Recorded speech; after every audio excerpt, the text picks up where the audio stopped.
Hare Krishna, dear devotees, dear friends. I would like to read an article by Krishna Nandini Devi Dasi, or Krishna Nandini Mataji.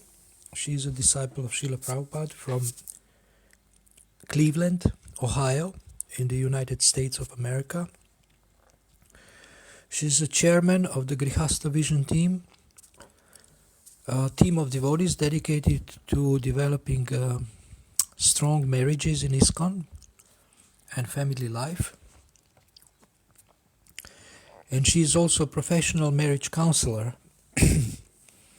So I have met her at Gita Nagari a few years ago, and she's also contributed to the book called Heart and Soul Connection, which is a collection of texts by experienced Grihasthas about Grihastha life.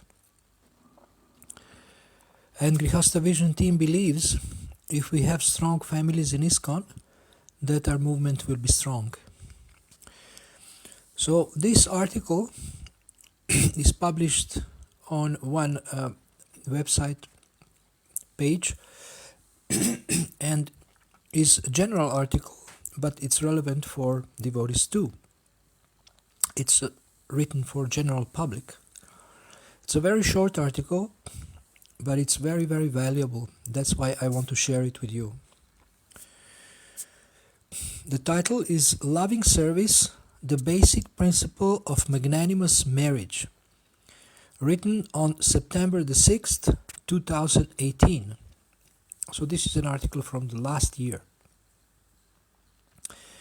A few years ago, my husband Tariq and I presented a seminar on the concept of what we term magnanimous marriage. In such a marriage, husband and wife are actual benefactors for one another. Benefactor is defined as a kindly helper, a person who benefits and supports another.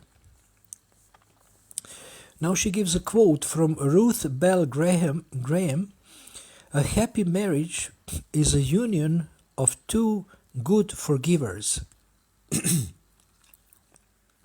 Now the article continues. Each spouse in a magnanimous marriage makes a commitment with dedicated intention. The individuals in these marriages claim victory the moment they make their marriage vows or the moment they decide they want a marriage of depth and kindness.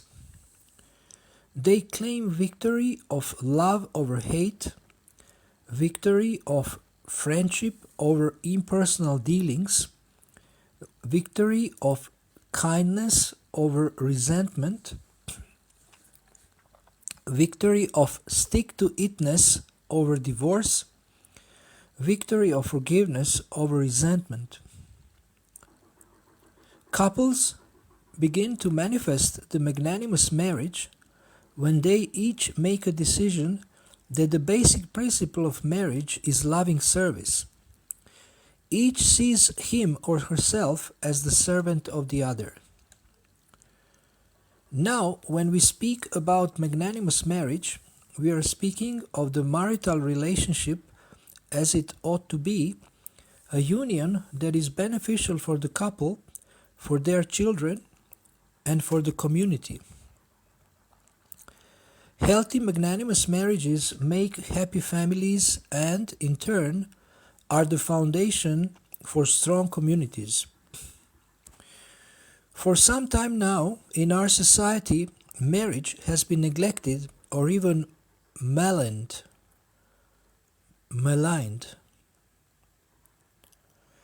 Some couples are afraid they can't achieve a successful marriage. This may be due to their lack of positive role models or the unfortunate inability of many individuals to have any experience in long-lasting healthy relationships. Or perhaps it is the consequence of generations who grew up thinking, as long as it makes me happy, I'll stay with it, but and what can you do for me? What my husband and I have learned from experience, and the often sad, bitter experience of couples we've worked with, is that for relationships to work, partners should appreciate that marriage is not about me, but about we. That a healthy, loving marriage is a work in progress whose ingredients include patience, honesty, kindness, cooperation, compromise, forgiveness, respect, adherence to spiritual principles, and the mood of loving service. The basic principle of a materialistic marriage, the opposite of a magnanimous union, is that the husband and the wife are in it for their own personal gratification and selfish desires. In this kind of marriage, it is inevitable that there will be serious conflict and probably divorce. Now there is a quote from Diane Sawyer. A good marriage is a contest of generosity. And the article continues, people in magnanimous marriages put more emphasis on having a lifelong marriage than they do on a one-day wedding ceremony. They commit, they endure, they love, they sacrifice for their family, they forgive each other ahead of time sometimes for the inevitable disappointments that occur in day-to-day life. They know, as John Maxwell said, that teamwork makes the dream work. Again, each spouse sees him or herself as the servant of the other. The questions held in their hearts are, how may I serve you? What can I do to make your day better? How can I help you achieve your healthy goals? With each partner thinking in this way, neither is left out. Persons in a magnanimous marriage are eager to get better together.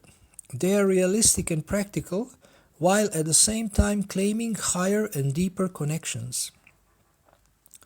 And they are wise enough to periodically rejuvenate their marriage by going to couple retreats, communication workshops, and reading books about marriage and relationships. In other words, they invest in their marriage like they do other valuable things. Although they are not under the illusion that marriage will make them happy, people in magnanimous marriages are generally happy, peaceful, and caring. They understand that we want to work on our marriages so that we can function well as parts of a unit, the family unit, and within the relative peace and mutual support of that unit, find our own inner happiness, which is the only real happiness there is. This is excerpted from the foreword of Heart and Soul Connection, a devotional guide to marriage, service, and love. This is the book I mentioned at the beginning. Finally, magnanimous marriages based on the principle of loving service call for inner strength for people of good moral and spiritual character.